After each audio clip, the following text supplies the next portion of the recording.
Akkam jirtu kabajamoota fi jaalatamtoota hordoftoota biiftuu Oroo bakkuma jirtanitti nageenyi keenya kan kabajaatiif kan jaalalaa isin haa ga'u isin hin jenne itti aansuun oduu sa'a kana qabannee dhiyaannee jirra. Hanga dhuma sagantaa kanaatti nu wajji turaan affeerraa keenya kun biiftuu Oroodha keessanii jajjabeeffadhaan dhaamsa keenya akkasumas laayik sheer godhuu hin dagatinaa kallattimaan gara mata duree oduu jalqabaatti yeroo darbu oduun jalqabaa oduu ammeedha oduu akkaan miira nama tuqu oduu gaddaati lammiileen Itoophiyaa 150 ol osoo dooniidhaan imalaa jiran dooniin dhidhimuudhaan hedduun isaanii lubbuu akka dhaban dhagahamee jira. Oduu dabalataa erga istiidiyoo kana seenne nu gaheen namoonni lubbuun isaanii dabre 120 akka dhaqqabe dhagahamee jira.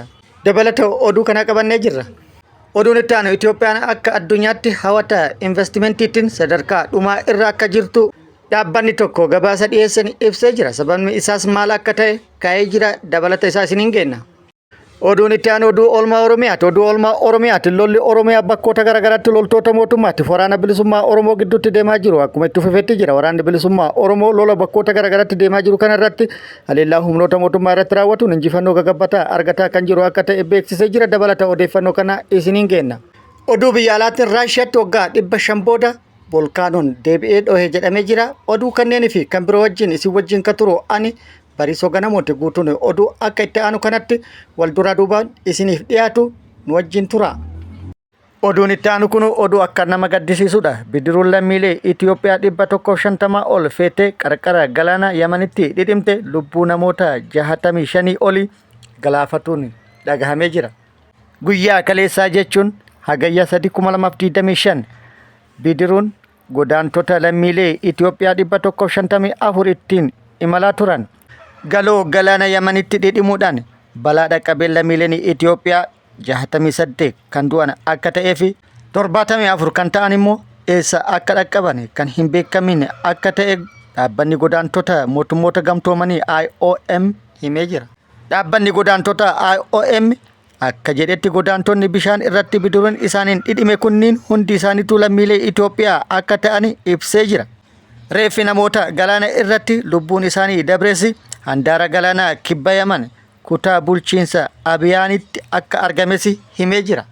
Akkasumas duulli reeffa godaantota hin argamne barbaaduun itti fufee akka jiru himee jira.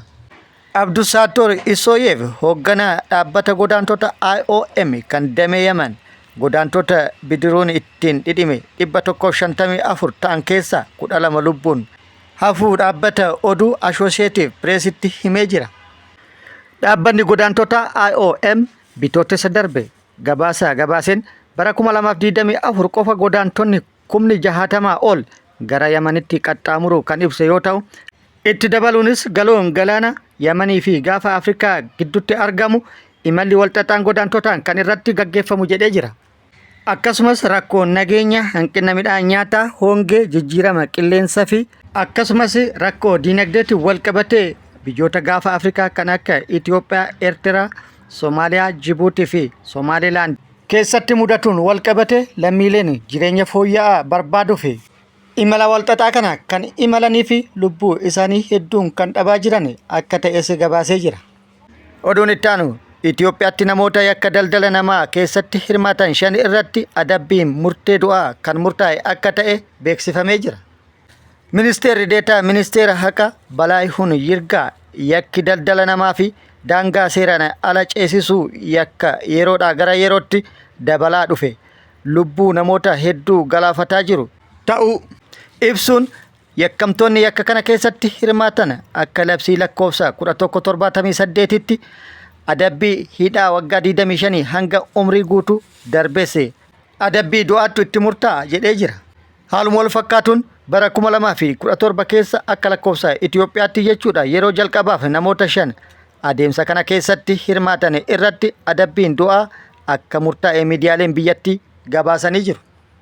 Akkasumas yakka daldala namaa fi daangaa seeraan ala ceesisu yakka gurmaa'e akkasumas daangaa qaxxaamuraa ta'uu hubachiisuun kana to'achuuf Jibuutii, Keeniyaa akkasumas biyyoota biroo wajjin tumsa idil addunyaa uumuuf hojjetaa jirra jedhee jira.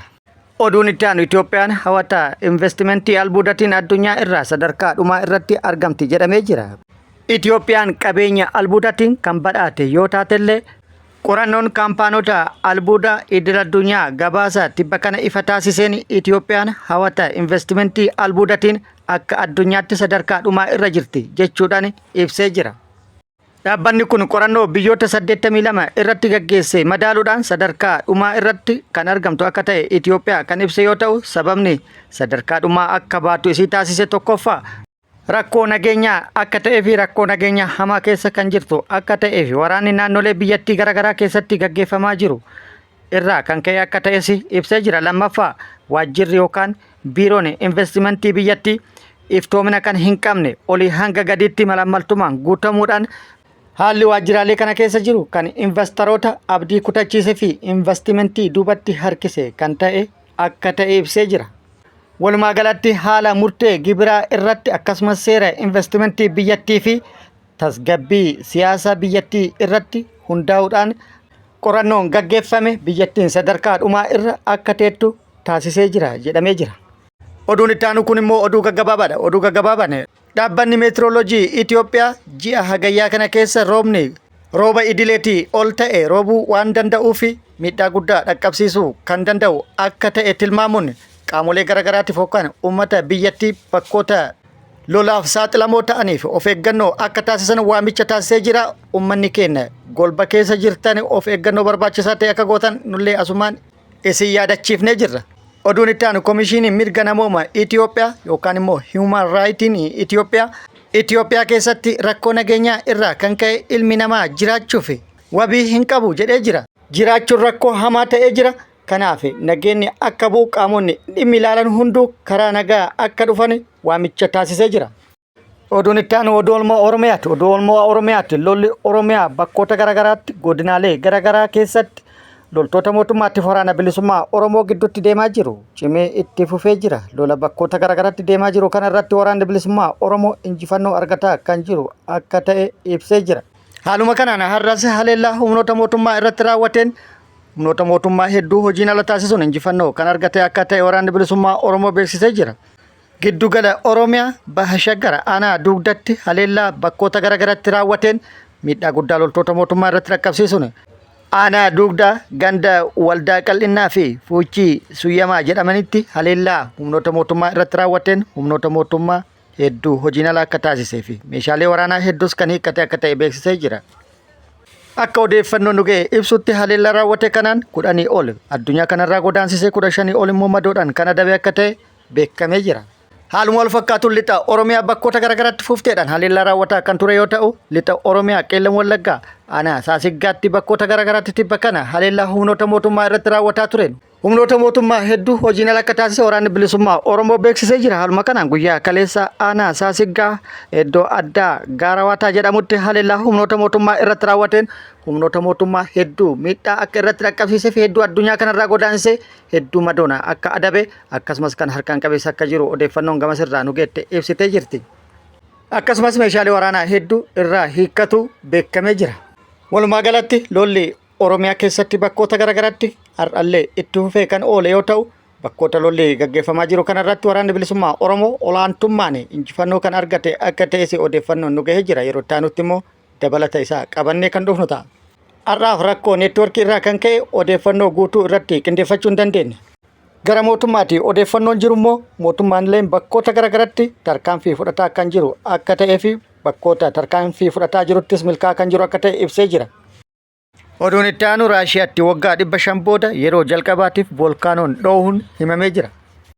Raashiyaatti waggaa 500 booda yeroo jalqabaatiif volkaanoon dho'uun kan gabaafame yoo ta'u, dho'insi volkaanoo kun kan mudate torbee darbee keessa yoo ta'u, kirkira lafaa guddaa torbee darbee mudatee ture wal qabatee kan uumame ta'uu volkaanoon kun kutaa bulchiinsa Krasnodar Kiraay Kamchaatka jedhamu keessatti kan uumamee ture yoo ta'u, halkan tokko keessatti aarri isaa hamma kiiloomeetira 6 ta'u lafa keessaa bahee akka mul'ate gabaafamee ture.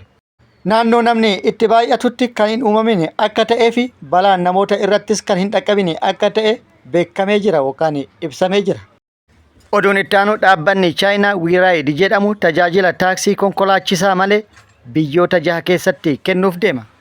Dhaabbanni konkolaattota konkolaachisaa hin qabne kan Chaayinaa Wiiraayid kan jedhamu biyyoota addunyaa jaha keessatti tajaajila taaksii konkolaachisaa hin qabne kennuuf dhaabbata jalqabaa ta'ee jira. Saudi Arabiyaan taaksii konkolaachisaa hin qabne kana kan jalqabde yoo ta'u dhaabbilee akka Uber akkasumas Aldriver waliin ta'uudhaan biyyattii keessatti tajaajila akka kennaa jirtu China Daily'n gabaasee jira. Tajaajilli konkolaachisaa malee wiraayidiin kennamu mul'ata magaalaa Smart Saudi Arabiyaa bara 2030 waliin kawalsimu jedhamee jira. Rooboo taaksii konkolaachisaa hin qabne malees rooboo baasii fi konkolaattota tajaajila biroo oomishanii jiru jedhamee jira.